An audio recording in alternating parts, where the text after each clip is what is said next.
बिस्मिल्लाहिर्रहमानिर्रहीम। अस्सलाम वालेकुम स्टूडेंट्स। आज का जो हमारा लेक्चर है हमने लिपिड्स कंप्लीट कर लिया था लास्ट वाले लेक्चर में, और प्रोटीन्स जो है वो अब हम पढ़ेंगे। प्रोटीन जो है वो पॉलीमर हैं अमीनो एसिड्स के, ठीक है। प्रोटीन जो है वो ग्रीक वर्ड प्रोटियस में से निकाला गया था, जिसका मतलब है फर्स्ट प्लेस। प्रोटीन्स जो है वो हमेशा कार्बन, हाइड्रोजन, नाइट्रोजन, ऑक्सीजन और सल्फ़र के एटम्स में मुश्तमिल होती है। प्रोटीन के पास अगर सेल का ड्राई वेट किया जाए तो उसमें 50% जो है वो प्रोटीन होगी। प्रोटीन के जो बिल्डिंग ब्लॉक्स हैं वो अमीनो एसिड्स हैं, ठीक है। टोटल 150 से ज़्यादा अमीनो एसिड अभी तक नोन हो चुके हैं, जिनमें से सिर्फ 20 अमीनो एसिड्स ऐसे हैं जो प्रोटीन की फॉर्मेशन करते हैं। अमीनो एसिड बेसिकली होता क्या है? अमीनो एसिड जो है वो बिल्डिंग ब्लॉक है प्रोटीन्स का।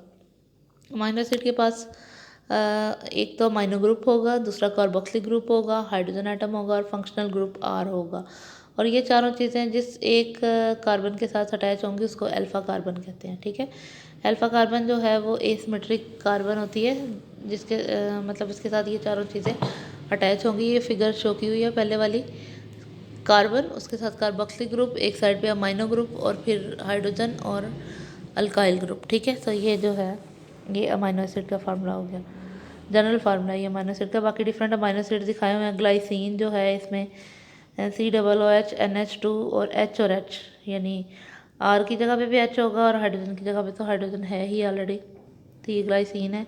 प्रोलीन में भी अल्फ़ा कार्बन के साथ क्या क्या चीज़ें अटैच हैं ये शो हो रही हैं। H है, ठीक है, अमीनो ग्रुप है, कार्बोक्सिलिक ग्रुप है और एक और ग्रुप है। इस तरह से ये सारे डायग्राम्स में शो हो रहे हैं।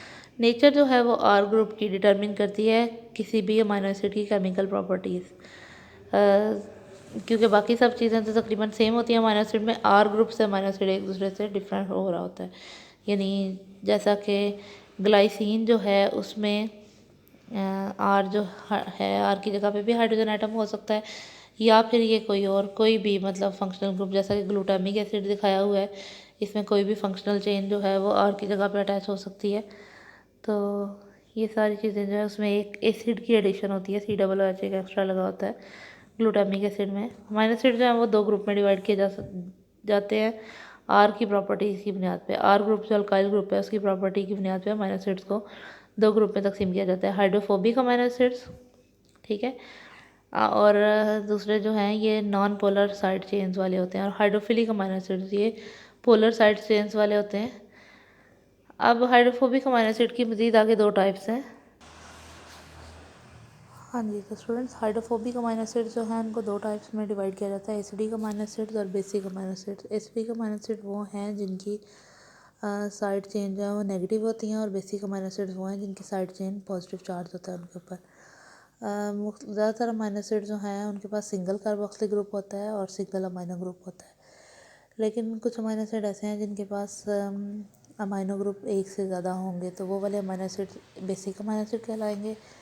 और ऐसे अमीनो एसिड जिनके पास कार्बोक्सिलिक ग्रुप एक से ज़्यादा होंगे वो जो हैं वो एसिडिक अमीनो एसिड कहलाएंगे, ठीक है ना। कार्बोक्सिलिक एसिड जो कि एसिड है, अगर एसिड ज़्यादा अमीनो एसिड के साथ लगे होंगे तो वो एसिडिक होगा नेचर में, और दूसरा वाला अगर अमीनो ग्रुप ज़्यादा लगा होगा एक से तो वो बेसिक होगा उसकी नेचर।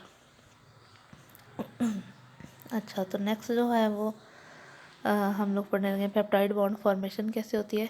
एक अमीनो एसिड दूसरे अमीनो एसिड के साथ जो है वो पेप्टाइड बॉन्ड बनाता है।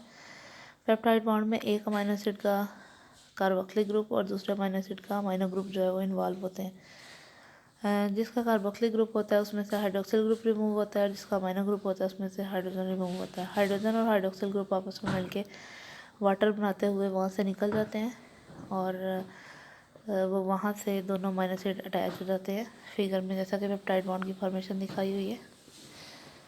अगर दो अमीनो एसिड आपस में जुड़े होंगे तो वो डाईपेप्टाइड कहलाएगा, तीन जुड़े होंगे तो ट्राईपेप्टाइड, और अगर ज़्यादा जुड़े होंगे तो पॉलीपेप्टाइड कहलाएगा। अमूमन 20 से ज़्यादा अमीनो एसिड अगर आपस में एक दूसरे के साथ जुड़े हों तो वो पॉलीपेप्टाइड कहलाता है। प्रोटीन्स जो हैं वो 100 ऑफ अमीनो एसिड से, जो बड़ी प्रोटीन तो बड़े बड़े मालिक्यूल्स होते हैं उनमें 100 अमीनो एसिड जो हैं वो एक दूसरे के साथ जुड़े हुए होते हैं। प्रोटीन की कन्फर्मेशन जो है वो एक ख़ास प्रोटीन का स्ट्रक्चर होता है, उस जो इसको 3 डायमेंशनल शेप होती है उसकी, जिसको हम उसकी कन्फर्मेशन कहते हैं, ठीक है। तो प्रोटीन आपको पता है एंजाइम्स जो हैं प्रोटीन नेचर में प्रोटीन होते हैं, तो कन्फर्मेशन प्रोटीन की बहुत इंपॉर्टेंट है। अगर उसमें ज़रा सी भी चेंजेस आ जाए तो क्या होता है कि एंजाइम प्रॉपरली वर्क नहीं कर सकता। तो इसलिए कंफर्मेशन जो है वो बहुत इंपॉर्टेंट होती है प्रोटीन की। डीनेचुरेशन ऑफ प्रोटीन की 3 डायमेंशनल स्ट्रक्चर जो है वो उसकी कंफर्मेशन हमने अभी पढ़ा था कि होता है। और एंजाइम बहुत सेंसिटिव होते हैं, हाई टेम्परेचर और ज़रा सा भी पीएच में चेंज आ जाए तो डीनेचुरेशन हो जाती है। फिर उसके बाद एंजाइम जो है वो अपनी एबिलिटी खो देते हैं और वो कोई फंक्शन परफॉर्म नहीं कर सकते।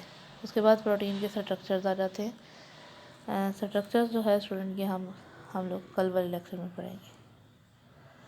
आज बस यहीं तक ख़त्म करते हैं।